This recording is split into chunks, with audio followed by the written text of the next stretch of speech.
Pasko, sino ba si Santa Claus at saan nakatira ito? Santa Claus, may pistol ka ba? Kung meron yung glitter mo para mas kita. Santa Claus, may Instagram ka ba? Kung meron yung glitter mo para maiyan kita.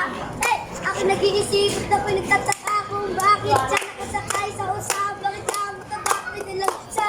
Di ba siya nauupusan ng legal? Mataba.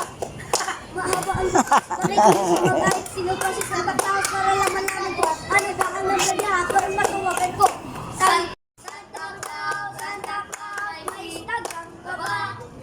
Kung meron yung Twitter mo para maian kita.